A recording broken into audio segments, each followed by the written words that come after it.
Olá! A sexta-feira chegou e com ela mais um episódio do podcast JVN. Eu sou Elaine Lina e estou de volta com mais uma entrevista para lá de especial para quem empreende em Atibaia e região. Toda semana tem um novo episódio com muito conteúdo para você que tem sangue empreendedor. E você já sabe, antes de começar, já curte nosso podcast, compartilha com quem você acha que também pode gostar desse conteúdo. E não esquece de ativar as notificações para não perder nenhuma novidade do canal, combinado? Bom, meu convidado de hoje nasceu em Jundiaí, passou a primeira infância em Valinhos e se mudou para Atibaia com a família aos 6 anos de idade. Ele é empresário, sócio do grupo Brasmerc, que tem sede em Atibaia, mas está presente em todos os continentes do planeta. E recentemente ele mergulhou em um novo empreendimento, ou será que seria uma paixão? A gente vai descobrir isso nesse papo hoje. É um pub tipicamente irlandês em pleno Strawberry City. Eu adoro falar Strawberry City, a nossa terra do morango aqui. O The Tree Pub. Ele também é membro do Conselho Deliberativo, mas já foi presidente por 2 gestões da Associação Comercial e Industrial de Atibaia, nossa ACIA, nossa parceira querida aqui do JVN também. Bom, eu tenho então a grande satisfação de conversar hoje com Alessandro Roncoletta. Alessandro, seja muito bem-vindo ao nosso podcast. Bom dia a todos, bom dia, Lina. O prazer é todo meu. É muito bacana poder estar aqui conversando com você. Prazer é nosso, a gente já aguardou muito por esse papo aqui e realmente, assim, eu tenho certeza que esse vai ser um episódio muito especial, Alessandro. E para a gente começar, eu queria que você contasse um pouquinho, né, sobre a sua história. Você é de uma família tradicional aqui em Atibaia, uma família numerosa, mas que não começou aqui, né? A gente me conta um pouquinho aí da sua história até você se tornar aí o excelentíssimo esposo da dona Cristiane. Sua paixão desde a adolescência. Mais importante é. Com certeza, conta aí pra gente. E aproveita e responde, você é o último romântico? Eu sou bastante romântico. Adoro minha esposa e acho que o romantismo, o amor, em primeiro lugar, né? Tudo a gente faz com amor, né, Lina? Então, é o que a gente tenta passar para nossa família e para os filhos, inclusive. Então, falando um pouco da minha história, a minha família é tradicional de Jundiaí, descendência italiana. Então, os pais, os tios vieram de lá, nascidos lá. E eu, por muita coincidência, nasci lá também. Porque, na verdade, os meus pais se conheceram em Atibaia. Meu pai já morava em Atibaia. E naquela época, não havia muitos recursos aqui. Sem saber se era menino ou menina, me levaram a nascer em Jundiaí. E depois eu fui morar em Valinhos, onde meu pai era gerente de uma empresa de ônibus, a Rápido Luxo Campinas. E de lá comecei a minha infância. E depois, com 6 anos, eu vim para Atibaia. E aí toda a minha família, os meus tios, a minha avó, moravam aqui já. Então nós acabamos vindo para Atibaia. Essa terrinha maravilhosa aqui. Mas a Né? melhor coisa que eu fiz na minha vida, a atitude mais acertada, com certeza.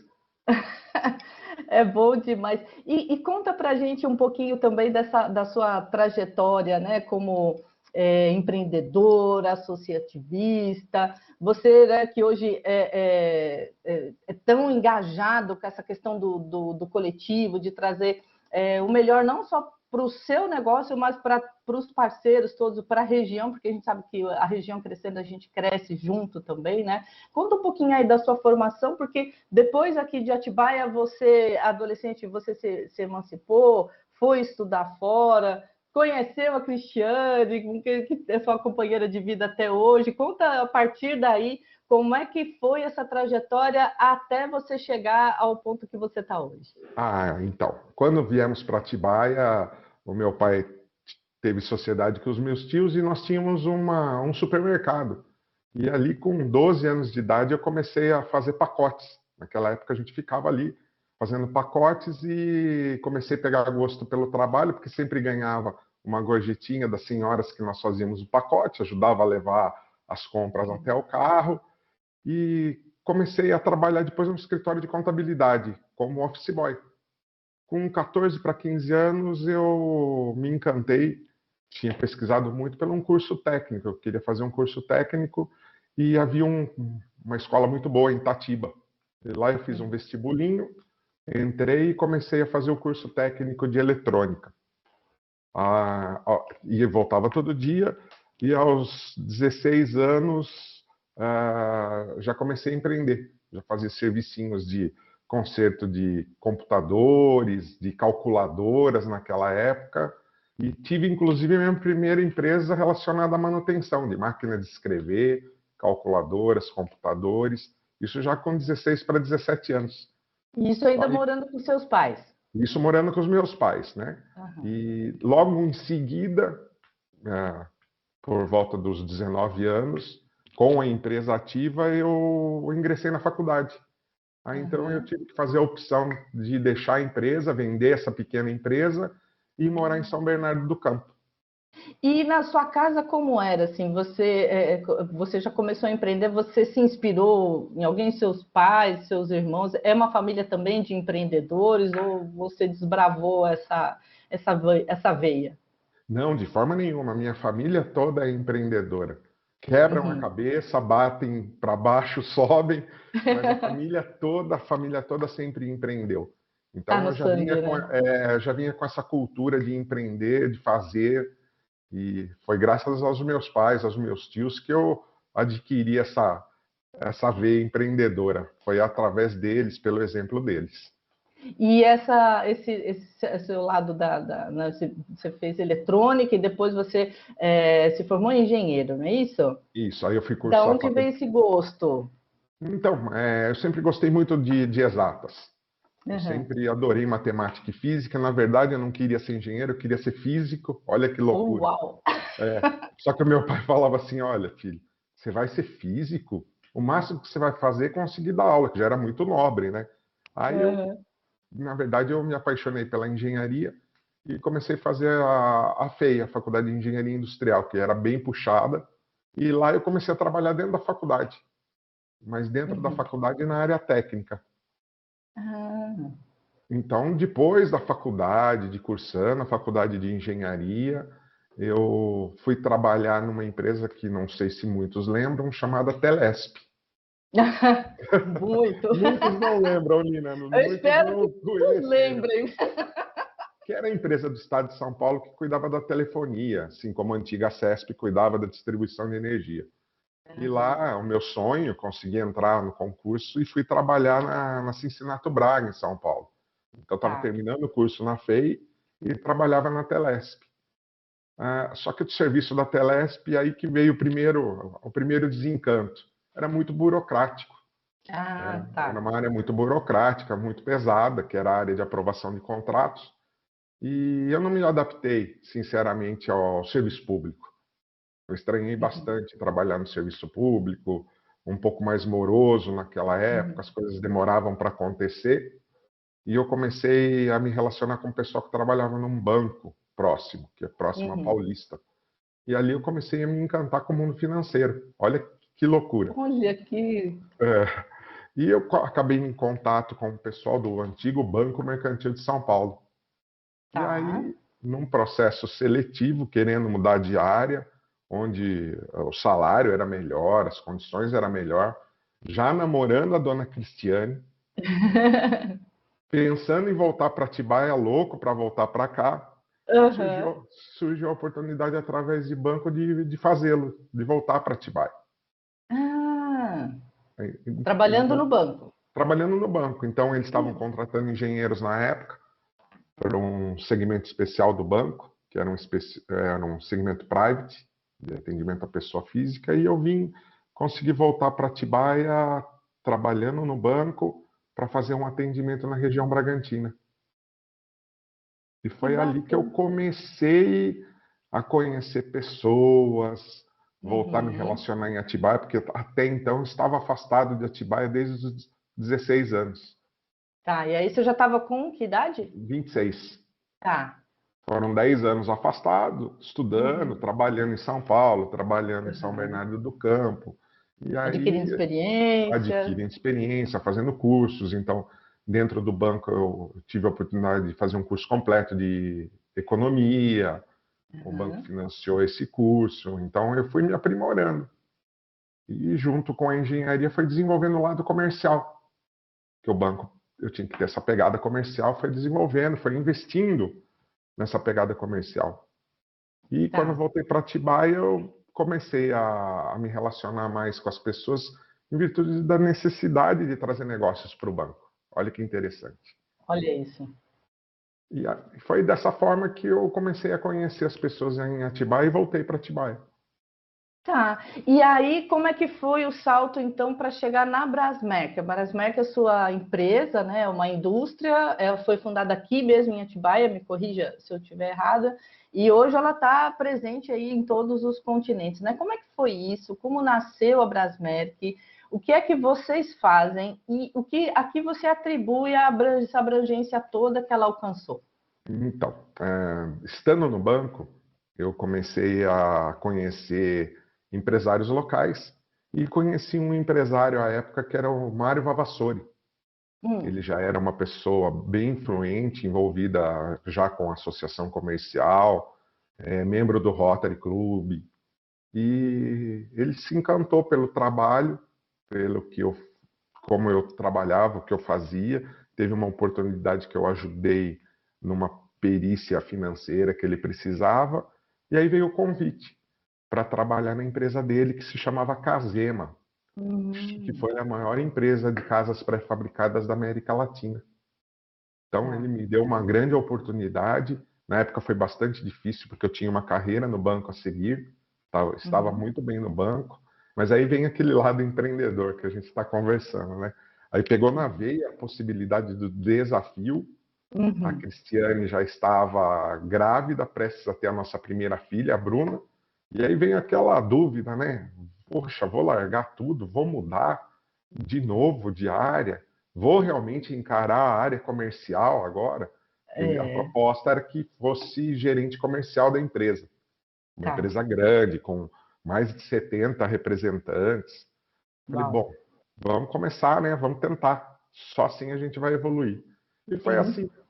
Nessa empresa eu tive a oportunidade de conhecer a fundo construções pré-fabricadas, me Uhum. especializei, estudei, a empresa me deu a oportunidade de avançar, fiz vários cursos na área de estruturas e fui indo por esse caminho. E em um determinado momento, a empresa, passando por dificuldades, precisava de uma empresa que os representasse nas exportações. E Uhum. aí eu conheci meu sócio dentro da empresa, que era o gerente de exportações à época. Ah, E aí nós fundamos a Brasmec, que a Brasmec ela surgiu para prestar um serviço como comercial exportadora, e depois veio a evolução, nós começamos a produzir os produtos, a uhum. vender os produtos diretamente para os clientes, e nessa época a gente já tinha uma cadeia comercial formada, onde nós vendíamos para toda a Europa, Caribe, África, principalmente Angola. Então a gente já tinha uma rede de distribuição. E aí nós decolamos. Uau, maravilha. E me conta uma coisa, como é que você enxerga? Você disse, né, que foi estudar esse mercado, e acredito que você, pelo que eu conheço de você, você não parou nunca de estudar, né? Como é que você enxerga esse mercado de construção hoje aqui na região, no Brasil, e nesses outros países? Tem muita diferença? Como é que está esse momento, né? Me conta também um pouquinho aí hoje quais são os principais países que vocês atendem, né? E por que eles importam esses produtos do Brasil? Como que é essa relação? O que vocês têm de diferencial? Então, aí nós aprendemos com o mercado externo coisas que hoje estão acontecendo no mercado interno de construção civil, que Tá. são as construções pré-fabricadas, a evolução dos sistemas pré-fabricados. Na Europa, nos outros países, ou América do Norte, ou mesmo na África, um grande problema é a mão de obra. Então, quanto mais o sistema ele for definido, pré-fabricado, com instruções claras de montagem, com a exigência de um menor nível técnico dos montadores ou dos construtores, melhor é o sistema. Então, isso, Uhum. inclusive, vem se transportando hoje para o mercado nacional com a madeira engenheirada, com as construções pré-fabricadas em aço, madeira e outros elementos, né? E isso é uma tendência de mercado, vem num crescente muito grande e está exigindo dos profissionais um pouquinho mais de especialização na área. Então, eu Aham. acredito, Lina, que o mercado brasileiro, inclusive, muito em breve, a gente vai observar cada vez mais construções pré-fabricadas, Aham. né, que é o steel frame, que são as construções com a estrutura em aço, paredes em gesso. E o brasileiro ele está começando a entender, havia um certo preconceito a respeito das construções pré-fabricadas. E a madeira, especificamente, houve uma inversão de valores com relação à sustentabilidade. As Sim. pessoas começaram a entender que a madeira, dos elementos da construção civil, é o único que realmente é renovável. Hum. Então, nós trabalhamos com madeira de reflorestamento também. Então, é o ciclo de reposição da madeira, quando feito com cuidado, ele acontece relativamente rápido, e volta o elemento para o meio ambiente. Enquanto você trabalhando com pedra, areia, o cal, você tira da natureza e você não consegue repor esses elementos. Então, É. naturalmente, as construções pré-fabricadas elas vão tomar um vulto importante na construção civil do mundo todo. E o mercado aqui da região, você acha que já está entendendo isso? Você enfrenta mais dificuldades aqui na região, por exemplo, do que fora do país, sobre esse entendimento? E eu imagino, pelo que você está contando, aliás, você disse isso, né? Que esse segmento ele exige um conhecimento, uma preparação, uma capacitação. E aí, como é o papel da Brasmerc nesse sentido, né? Porque eu imagino que vocês contribuem, inclusive, para esse desenvolvimento, capacitando pessoas, vocês estão, na verdade, gerando aí uma geração de profissionais também, capacitando. Qual que é a influência, a contribuição da Brasmerc nesse sentido, né? De geração de empregos, de qualificação dessa mão de obra, de inovação, quer dizer, vocês fazem pesquisas, de onde vocês trazem as tendências, como que funciona isso? É muito bacana a sua pergunta, porque o que acabou acontecendo? Por ser uma das primeiras, das precursoras das empresas de pré-fabricado lá atrás, nós temos aí uma gama de técnicos e engenheiros que nós convivemos diariamente, que foram formados por essa cultura que a Brasmerc trouxe, que era uma demanda do exterior, que deu certo, veio já numa crescente, os sistemas foram melhorando e as pessoas foram se formando em torno daquilo que a empresa produzia. Então, não só os engenheiros, quem passou pela empresa, os prestadores de serviço, os nossos engenheiros e arquitetos que trabalham conosco, bem como os montadores. Então, a gente acabou, de uma forma direta ou indireta, contribuindo para a formação desses profissionais. Alguns migraram para outras empresas, trabalham com outros sistemas. Então, a gente fica muito orgulhoso que a Brasmerc conseguiu, de uma forma muito tranquila, muito agradável, com todo respeito profissional, ajudando na formação de outros profissionais, de fazendo entender da importância de se capacitar para sistemas pré-fabricados. Então, nós temos hoje profissionais excelentes que trabalharam conosco, que trabalham ainda, que adquiriram essa cultura, que entenderam da importância dos sistemas pré-fabricados da construção civil. Então, foi fora a mão de obra operacional, que são os montadores. Hoje nós temos mais de 6 equipes trabalhando conosco, que prestam serviços, inclusive, internacionais. Eles fazem os contratos com os nossos clientes e têm a oportunidade de trabalhar fora do Brasil, o que agrega um valor fantástico e traz uma cultura de mão de obra diferenciada, porque lá, você querendo ou não, acaba acontecendo um intercâmbio de trabalhos, como funciona, de ferramentas, quais são as ferramentas de melhor utilização para o dia a dia deles. Isso a gente acaba trazendo também informações para o Brasil. Nossa, e isso que você está me falando está muito dentro do conceito de ESG, né? Então, pelo visto, assim, esse conceito já está integrado, já está na veia da Brasmerc, ESG, que né, para quem está ouvindo a gente, muita gente já conhece essa sigla, mas que fala, né, que trata das questões de responsabilidade social, ambiental e de governança. Vocês têm esse conceito, essa tríade já estruturada dentro da empresa, ou vocês estão trabalhando nisso? Porque, pelo que você conta, na prática ela já está acontecendo, mas isso é discutido dentro da empresa? Já é uma realidade? Sim, e aliás, parabéns, viu, Lina, pela divulgação, pelo trabalho que você tem feito na instrução de como funciona o ESG. Inclusive, ontem à noite nós participamos de uma reunião de uma instituição financeira, onde se foi discutido quais os passos, os diretores todos se preparando para o ESG, né? Então, o ambiental, eles já estão bem avançados, que é a nossa preocupação na Brasmec. Então, talvez não seguindo à risca o que diz a sigla, não na ordem que deveria ser, mas governança, sempre muito preocupado com a governança da empresa. A gente tenta se aprimorar para fazer a melhor governança possível. Meio ambiente, pela função de trabalhar com madeira, a gente já está muito envolvido, a gente tem que se capacitar muito, porque é um segmento muito sério. Qualquer coisa errada é passível de repreendimentos cíveis, criminais fortes. Então, a empresa, naturalmente, ela já respeita, já trabalha com os organismos ambientais muito à risca. E é o social, né? E daí entra naquela pergunta que você fez. De onde vem essa vontade de se socializar, de fazer as coisas? Aí essa vontade veio da formação em Rotary.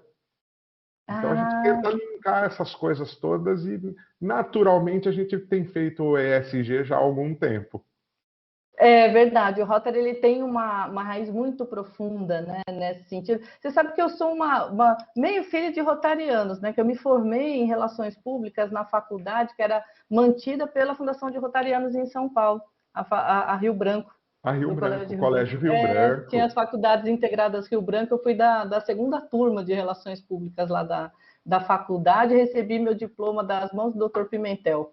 Você está brincando que você estudou lá? Que legal! Lá. Eu estudei lá, recebi meu diploma na colação de grau, né? Ele me entregou meu diploma, menina, você já está pronta. Eu lembro com muito carinho. Olha que formação. E acertaram, né, Lina?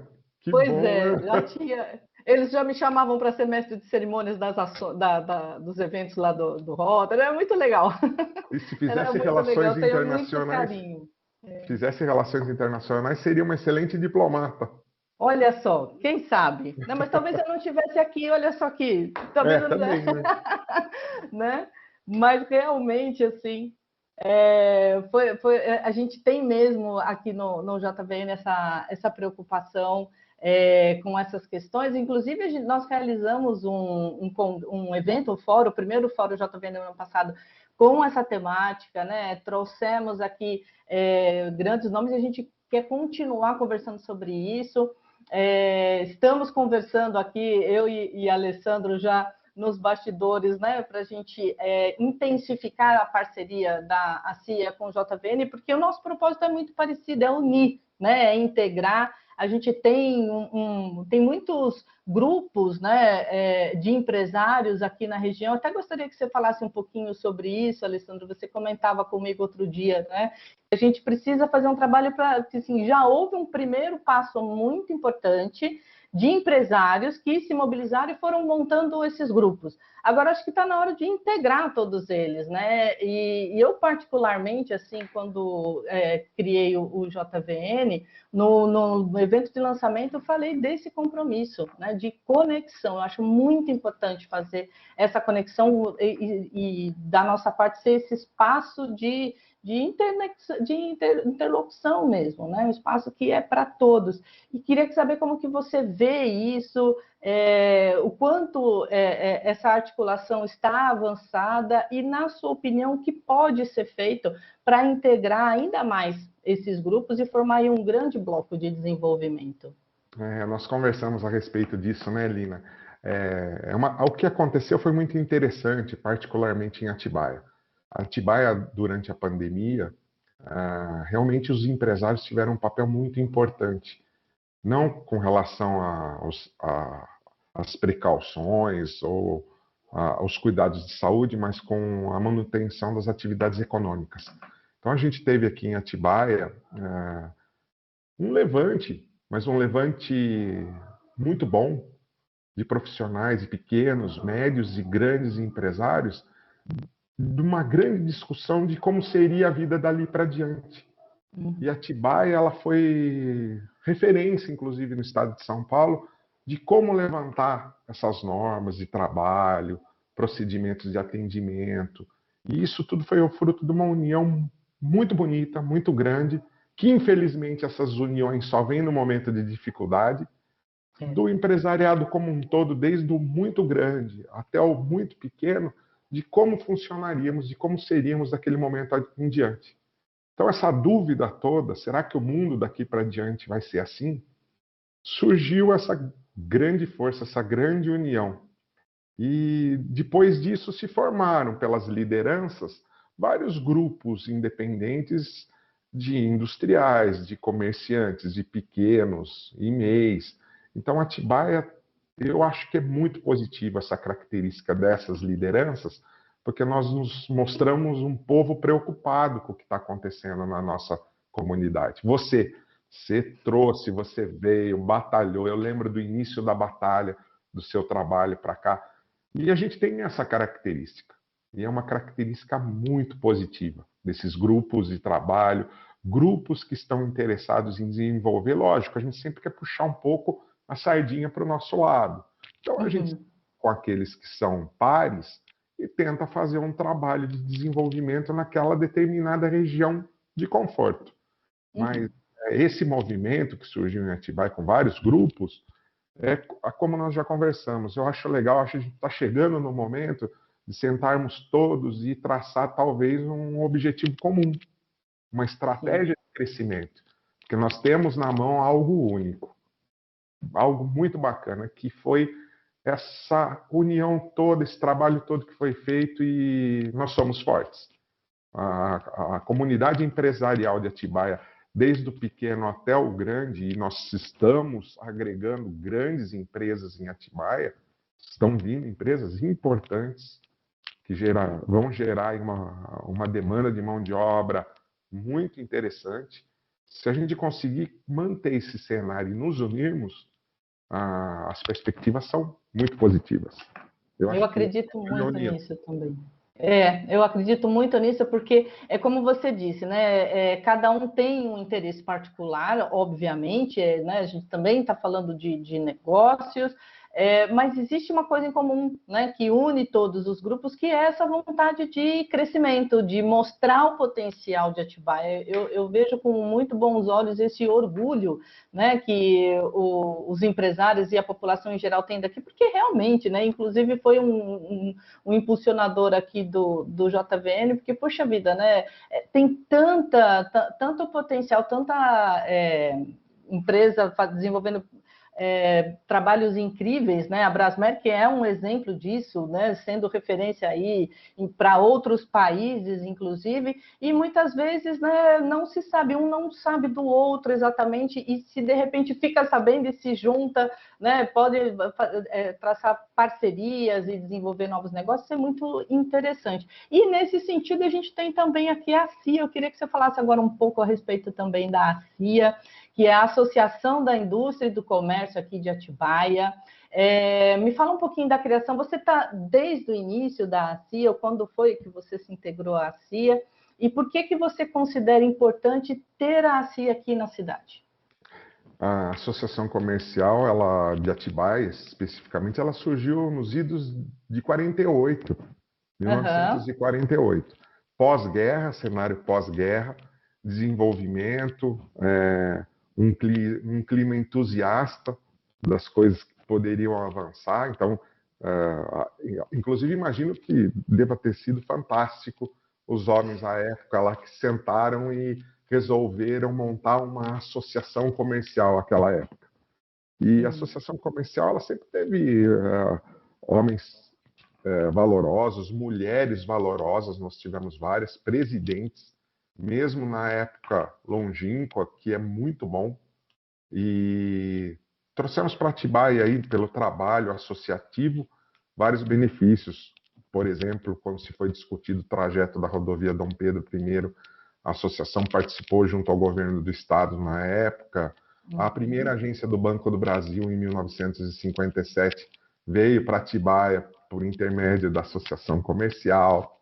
A Guarda Noturna de Atibaia foi uma união dos comerciantes para se ter mais segurança.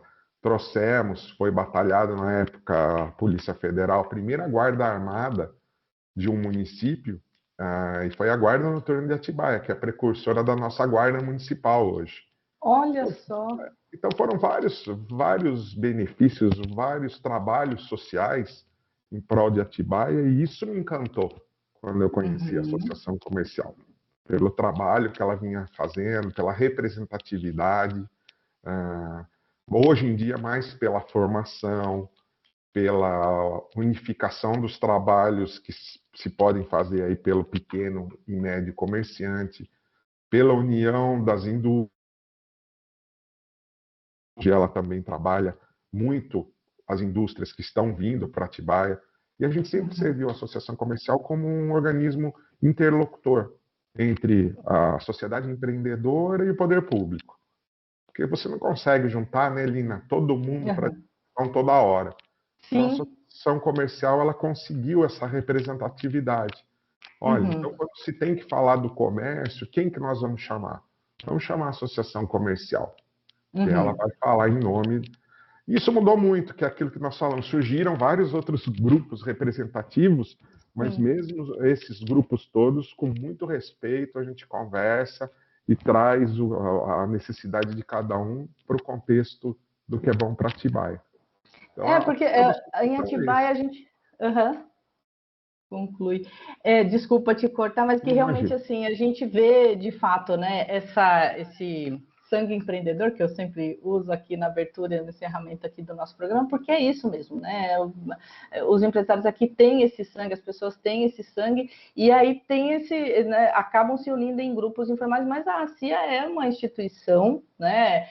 Eu confesso que eu não sabia que era tão antiga, né? E aí você não tinha como estar desde o início, porque você é muito jovem, não tem como. Mas, assim, a gente vê um respeito desses outros grupos, né, que às vezes são grupos formados na internet, outros um pouquinho mais estruturados, mas o respeito pela constituição mesmo, né, institucional da CIA. E aí eu queria que você contasse um pouquinho dessa organização aqui, né? Para quem é a CIA, quem pode se associar, a diretoria, né, como ela é escolhida periodicamente também, você já foi presidente por 2 gestões, agora está como membro da diretoria também, e eu sei que ela é ligada à ACESP, que por sua vez é ligada à FACESP, nós tivemos o congresso da FACESP recentemente, em Atibaia, né, aqui também. Então, eu queria que você falasse um pouquinho dessa parte mais burocrática, digamos assim, né,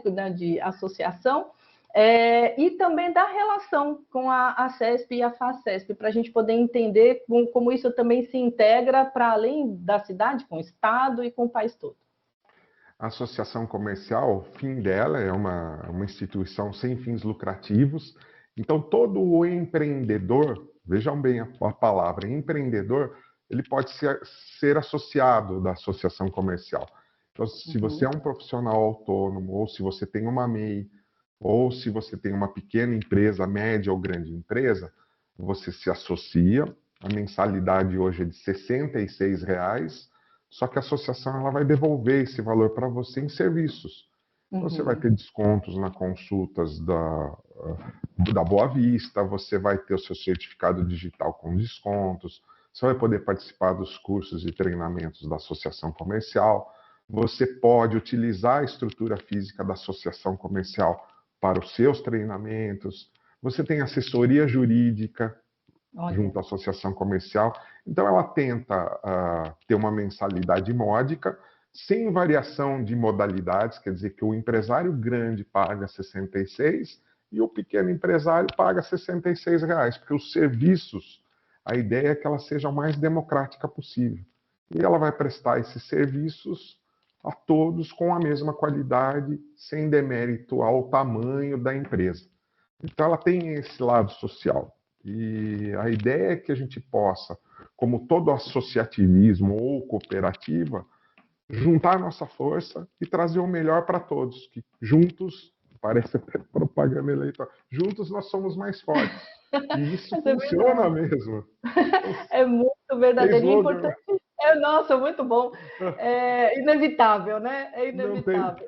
E é muito bom o que você disse, né, do profissional autônomo e das MEIs, porque muitas vezes acaba ficando a percepção que é só para quem tem um comércio estabelecido, ou uma indústria, né, pelo nome. E é importante, pelo JVN mesmo, nós nos relacionamos aí com vários grupos de mulheres empreendedoras, inclusive, realizamos um evento em parceria com o Sebrae recentemente, né, voltado para esse público, né, dessas pequenas empreendedoras individuais aí, e é muito bom saber que no centro de Atibaia, né, e a gente vai ajudar a divulgar muito isso, que todos eles e elas podem contar com essa estrutura toda, né, nesse evento foi falado sobre a questão da formalização, e de repente, assim, muita dúvida, puxa, mas será que eu consigo? Tem dúvida? Você está dizendo, olha, tem assessoria jurídica, tem, né, o espaço, tem os cursos, a gente sempre divulga os cursos, né, que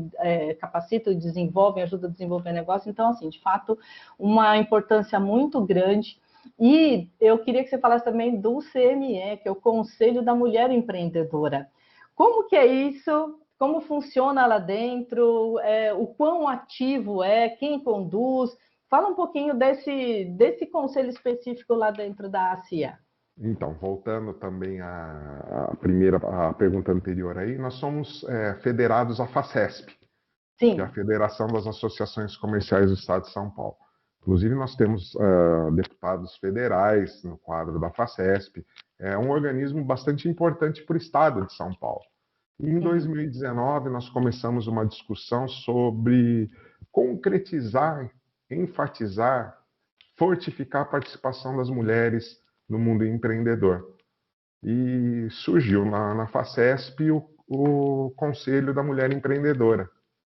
E é voltado à economia criativa, mas trazendo a mulher protagonismo do cenário empreendedor. E Atibaia foi uma das primeiras cidades naquela época a ter formado o Conselho da Mulher Empreendedora.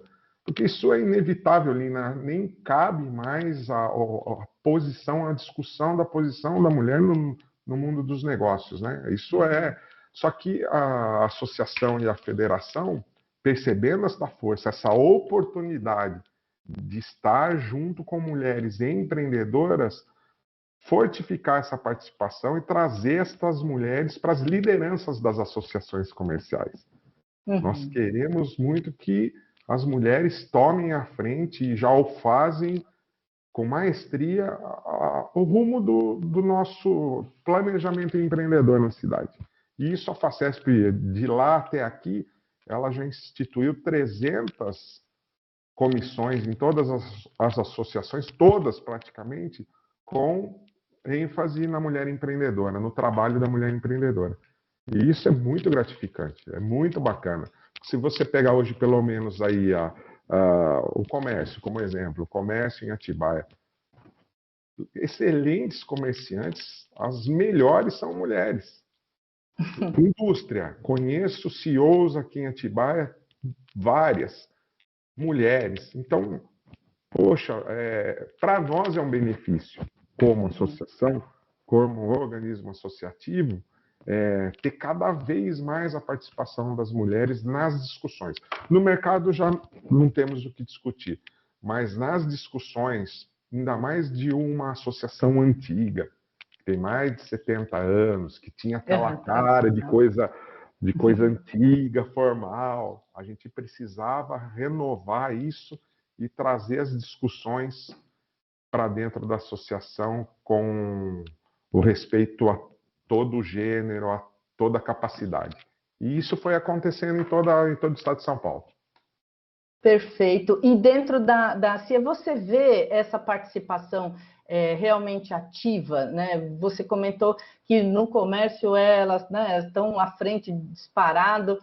Tem o conselho específico, né, o conselho da mulher empreendedora, mas entre os membros existe digo, os associados em geral, né? Você tem um corpo de associados, existe um equilíbrio, você vê mais a participação, a associação dos homens, as mulheres ainda estão mais tímidas em relação a participar da associação, inclusive da diretoria.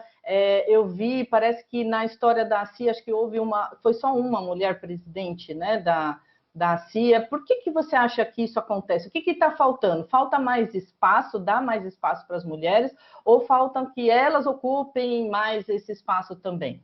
Na associação comercial tivemos duas senhoras presidentes que foram excelentes. Uhum. E eu acho mais que foi uma questão de época, de pensamento retrógrado e de falta de oportunidade, acredito sim.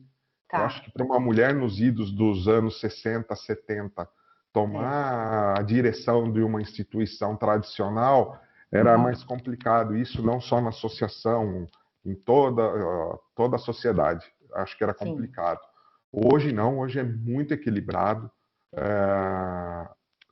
Estou para te falar que as novas empresas, os novos empreendedores de pequeno e médio porte, a grande maioria são mulheres que tomaram a frente da sustentabilidade de suas famílias e estão à frente, são empreendedoras. E, como eu disse, é importantíssimo para uma associação, para um organismo social ou para uma empresa que cada vez mais nós tenhamos mulheres nas lideranças. E na associação isso tem mudado. Hoje a nossa diretoria tem mais mulheres, a gente tem o conselho da mulher, só que a gente quer cada vez mais preparar para que assumam as posições de destaque e de dirigência dentro da instituição. E realmente a gente está fazendo esse trabalho para que esses números melhorem, e vão melhorar. Com certeza, porque mulher empreendendo em Atibaia não falta. Quero até mandar aqui um alôzinho para a Dai, do grupo Olhar Feminino, que são mais de 3.000 mulheres empreendedoras no grupo, um grupo que surgiu, um grupo, né, de internet, e hoje, né, ela mescla entre empreendedoras de Atibaia e de São Paulo. Ela começou lá, trouxe para cá, e faz um movimento muito legal. Tem outros grupos também, mas isso, assim, é só um exemplo, né, da força da mulher empreendendo aqui na região. A gente tem outros grupos de empresários liderados por mulheres aqui também em Atibaia, então eu acho que logo a gente chega nessa meta, viu? Muito rapidamente. Deixa que nós estamos chegando. Não, vocês estão à frente, vocês não estão chegando, não. Ai, maravilha, maravilha. E aí, levando em consideração, né, esse cenário, agora vamos falar de cenário econômico, né, que está... Você está sentindo, Alessandro, uma retomada, um pouquinho mais de confiança? Esses indicadores, né, que vêm sendo divulgados, ainda muito tímidos, é verdade, né? Mas parece que, assim, né, tem uma luzinha aí de ufa, está passando, ou como que você está sentindo isso? A gente passou por um momento político não muito agradável, né? Na minha opinião particular, vejam bem. A polarização nunca não é boa. Sempre que acontece uma polarização muito forte, a gente acaba pagando um preço alto. E economicamente e estruturalmente, o Brasil começou a ser visto como um terreno inseguro, né, para os investimentos. Isso falando do mercado internacional. E isso, lógico, transmite a insegurança, aumento de taxa de juros, todo esse cenário. Realmente, aí nos últimos meses, a gente tem conversado com empresários de vários setores e está todo mundo esperando, né? A gente fala que a gente está hibernando, esperando para que as coisas comecem a acontecer, para que os investimentos venham. Agora, o Brasil é sensacional. Eu sou muito otimista com o que pode acontecer no Brasil. Eu tenho certeza que se a gente trabalhar para uma organização interna mais efetiva, agora a gente está observando a reforma tributária, para nós do mundo empresarial é uma coisa que parecia que nunca ia acontecer. Então essa discussão, essa formalização da discussão e o que vem pela frente particularmente como empresário, me deixa muito otimista. Eu acho que o cenário vai sim melhorar. Vai melhorar e tende a melhorar bastante. E eu tenho certeza que nós vamos ter um futuro brilhante aí. É só trabalhar mais um pouco a informação, a cultura da nossa população, investir um pouquinho mais em educação. Eu acredito que o resto, nós temos tudo para ser um dos países mais pujantes do mundo, com certeza. Eu concordo em gênero, número e grau, onde é que eu assino. Eu acredito muito nisso também. E aí, dado essas circunstâncias, né, dentro desse cenário, como é que você vê as oportunidades e os desafios para quem quer empreender aqui em Atibaia, aqui na região? Que dicas você daria para quem está pensando em vir em empreender aqui? Né? Que cenário que ela vai encontrar? O que ela pode esperar? E o que ela deve fazer para ter mais sucesso? Então, Atibaia, aí a gente entra falando com amor, né? Aí Eu é o sou, coração falando, né? eu sou um apaixonado por Atibaia. Atibaia me deu tudo que eu tenho de melhor, que é a minha família, né? Os meus filhos, a minha esposa. E Atibaia, a gente separando esse lado afetivo por ela, essa é a bola da vez, né, Lina? Atibaia, no estado de São Paulo, eu ouvi esses dias um podcast ou uma reportagem, não me recordo, que Atibaia é uma das 12 melhores, se não a melhor cidade do estado de São Paulo para se viver hoje. O IDH, o primeiro IDH numa cidade com 100 a 200 mil habitantes. Então, todos os índices, ela por si só é uma cidade linda, acolhedora, com uma qualidade de vida sensacional. A gente só tem que pensar, talvez, no crescimento de Atibaia com um certo cuidado, né? Como nós vamos fazê-lo, estruturar, vamos ter infraestrutura, vamos pensar em como receber tudo que vem para Atibaia, para que a gente não deixe para lá algumas conquistas que nós temos de qualidade de vida. Então, eu acho que vai surgir uma discussão aí, já está uma discussão grande aí atualmente, vai se intensificar, a respeito do que cuidados nós temos que tomar para o que vem para Atibaia. O crescimento dela é inevitável. Então, se a gente vai crescer com infraestrutura, com organização, com união, e saber exatamente até onde a gente pode chegar nas coisas que a gente quer para Atibaia, ela vai ter sucesso. No mundo empreendedor, então, nem se fala. As empresas que estão vindo para cá são empresas de tecnologia, com uma qualidade empresarial e empregatícia muito interessante. A gente tem que se preparar com treinamento, tem que se preparar com infraestrutura, a gente tem que se preparar com moradias, saber bem como que nós vamos desenvolver nosso plano diretor. Daí para diante é sucesso, mas é cuidar bem dela e que ela cresça com muita estrutura, com muito cuidado. Muito bom. E já que a gente está falando de tudo de bom que Atibaia tem, agora que a gente já está meio caminhando para o final, a gente não pode também deixar de falar de uma coisa que ela passou a ter de muito boa no seu cenário de entretenimento, de lazer, que é um novo pub que chegou aqui. Eu queria falar desse seu novo empreendimento, Alessandro, o The Tree Pub, né, que é um pub tipicamente irlandês, né, que além da gastronomia tem também uma agenda de shows muito especial. Eu queria que você falasse como surgiu essa ideia. Surgiu de uma paixão? Você tem rock na veia? Como que é agora o lado roqueiro empreendedor do Alessandro? E como é que é essa história do Tripod? Sensacional lá do roqueiro ali, né? Não, eu sempre gostei muito de rock, sou apreciador de motociclismo, ando de moto, gosto muito de pubs e, lógico, a gente tem um grupo de amigos que nós frequentávamos pub e a gente sempre achou muito bacana se pudéssemos ter alguma coisa do nível que frequentávamos em Atibaia. E é isso, junto com o lado empreendedor que nunca nos abandona, por que não unir o útil ao agradável? Se falta em Atibaia, Atibaia tem público e Atibaia está numa crescente com relação ao turismo, por que não vamos empreender num pub? E aí juntamos em mais 4 amigos aí, lógico que com muito amor envolvido, gostamos de boa música, gostamos de uma boa banda, gostamos de uma boa cerveja, aí Aham. nós, mas com muito planejamento, porque todos são também bons empreendedores. Com muito cuidado, arquitetonicamente pensando como funcionaria o pub, treinamento de mão de obra, sommelier, chefe de cozinha. A gente formou, foi atrás do que existia de melhor de mão de obra, e a gente realizou um sonho, mas um sonho também com respeito ao lado empreendedor. Então a gente Uhum. conseguiu aí, essa pergunta muito interessante, balancear uma paixão também com um empreendimento. Então a gente está fazendo com muito amor, espero recebê-la lá em breve, receber a todos Com e, certeza e com cerveja. e com cerveja, mas é um lugar que a gente fez como se fosse para receber a nós mesmos.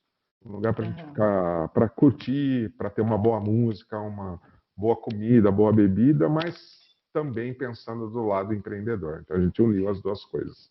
Com certeza, a gente brinca um pouquinho, mas é verdade, a gente vê muitos, né? Mesmo em São Paulo, a gente vê muitos pubs, muitos bares, muitos restaurantes que às vezes né, são abertos, né? Da mesma forma, amigos que se unem, gostam, lançam, mas não dura muito. E eu acho que o segredo é esse, né? É esse planejamento, esse olhar que, olha, é sim um grande prazer, é algo que a gente gosta muito de fazer, a gente quer né, proporcionar aqui prazer e satisfação, mas é um negócio, né? Então, todo esse cuidado que você mencionou aí de escolher os profissionais certos e o cardápio e os shows, fala um pouco dos shows. Vai ter Beatles lá agora no final do mês, né? Agora, no dia 28 e 29, nós vamos ter o The Weekend Beatles. É um final de semana com o melhor grupo cover dos Beatles da América Latina. Então, a gente conseguiu um Uau! espacinho na agenda deles, no mês do rock, né? E nós estamos muito felizes de tê-los aqui, porque são muito difíceis de serem contratados. Eles, inclusive, são os oficiais da Planet Rock. Então, Uau! vai ser bem bacana, bem Eu não legal. perco por nada. Ah, eu também não. Mas vai ser sensacional. E a gente está trazendo bandas boas, Uhum. uma outra pegada, dando oportunidade para as bandas locais também. Então Olha a que gente legal. faz uma mescla, a gente sempre traz uma banda boa e a gente sempre prestigia uma banda local, porque a gente tem certeza que daqui também sairão excelentes Sim. músicos, excelentes cantores, e o nosso papel é esse também, né? E você sabe que no começo do ano eu entrevistei o Fred, o diretor do Sesc Senat, que você conhece. Conheço. E a gente conversava, ele está aqui em Atibaia há pouco tempo, né? Ele veio para gerir o Sesc Senat, ele veio de outra unidade, e a primeira coisa que ele perguntou, Lina, onde é que a gente ouve um bom rock aqui? Fred, olha aí, The Tree Pub, você achou o seu lugar. Obrigado, Lina, pela indicação. Com certeza eu vou dar a dica para ele estar lá também, ele vai curtir muito. E nós nos E olha, sentiremos. é um prazer imenso assim saber de tudo isso. Eu tenho certeza que assim esse vai ser só o seu sua primeira visita aqui, viu, Alessandro? A gente pode explorar mais vezes, porque de fato você tem um olhar muito abrangente, você tem muita experiência, você circula bastante. E a gente precisa dessas informações, a gente precisa do seu olhar aí também, tão rico para a gente compartilhar aqui com o público né, do JVN, porque essa é a nossa missão, é levar a informação, fazer essa informação transitar. E você é uma fonte muito preciosa para a gente, viu? Pode ter certeza. Muito E aí, obrigado. agora, já no finalzinho, para a gente poder encerrar aqui, Alessandro, conta para mim o que é que te move? Poxa, que pergunta. Eu sabia que você ia fazer essa pergunta, mas você sabe que a gente nunca está preparado? Todo mundo fala que é amor, né? Eu acho. Mas é uma mistura. Eu acho que é uma mistura de propósito. A família me move muito. Tudo que eu faço, eu penso eticamente no que vai ser bom para minha família, para os meus amigos. Mas eu acho, Lina, que é paixão e propósito. Eu acho que até o propósito, o que nos move é você fazer o seu planejamento de vida, planejar suas coisas como família, como pessoa, como ser humano, e seguir sempre aquela paixão que você tem, aqueles critérios de ética, de responsabilidade, de limites. Eu acho que isso é bem programado, nos motiva, nos move. E me move muitas pessoas. As pessoas me movem, me sensibilizam. Aliás, eu sou uma pessoa que sofro muito pelos outros. E Isso é bom e não é ao mesmo tempo, mas me move, me motiva. Então eu fico muito feliz de ver todo mundo bem, das coisas estarem funcionando bem, isso me deixa bastante motivado. Nossa, incrível, incrível. E tudo que você falou daria para resumir sim, é amor, né? É É um amor. amor, é amor. Nossa, Alessandro, olha, eu só tenho que agradecer imensamente. Foi uma satisfação incrível ter você aqui nesse bate-papo. Tenho certeza que para todo mundo que acompanhou a gente aqui até o final, também foi muito prazeroso. E a gente vai deixar aqui as referências, né, de contatos da CIA, do público, para o pessoal acompanhar a agenda, que realmente assim é uma super opção aqui em Atibaia, não dá para perder, um espaço para conhecer gente interessante, né, antenada, degustar aí de bons petiscos aí de um bom pub, tomar uma boa cerveja. Vem a cerveja do Tripub pela frente aí ou não? Também é, ó. Quem A gente sabe? não para nunca de pensar, hein? E vamos empreender mais um pouco. Porque Atibaia está na rota cervejeira também. Também Sim, tem mais essa, né? tem Tem essa mais essa. De também. repente vem por aí. Alessandro, mas eu queria só agora deixar um espaço para você mandar seu recado. Você já falou tanta coisa boa, mas agora o espaço é teu para você mandar o seu coraçãozinho falar. Primeiro, agradecer você, uma grande profissional. A gente tínhamos conversado de como você entrevista, o cuidado que você tem para planejar todo esse trabalho. Parabéns, parabéns à sua equipe, muito atenciosa. E agradecer a todos que te acompanham, né? E que acompanhem por mais vezes, mais intensamente o seu trabalho, porque é muito bom. É muito bom estar com vocês, é muito bom discutir sobre o que discutimos aqui hoje. Fico muito feliz e só tenho a agradecê-los. Muito obrigada, Alessandro, de verdade. Volte mais vezes. E nós encerramos aqui, então, mais esse episódio do podcast JVN, agradecendo a todos e a todas que nos acompanharam até o final. E lembrando que sugestões de temas e de outros entrevistados podem ser enviados para o nosso e-mail, que é o podcast@jornalvisãodenegócios.com.br, mas também pelas nossas redes sociais, que também estão aqui embaixo. E lembrando que este é um podcast realizado pelo JVN com produção da AP43 Produtora, que é especialista na produção de vídeos e transmissões também, e o apoio da Moqueca Publicidade. Se você quer saber mais sobre tudo que essas empresas podem fazer pela sua marca, é só conferir pelos links que a gente vai deixar aqui embaixo. Eu fico por aqui. E se você também gostou dessa entrevista, tanto quanto eu, não esquece de curtir e de compartilhar esse vídeo. Semana que vem eu estou de volta com mais uma entrevista no YouTube e no Spotify. Até lá. Tchau, tchau.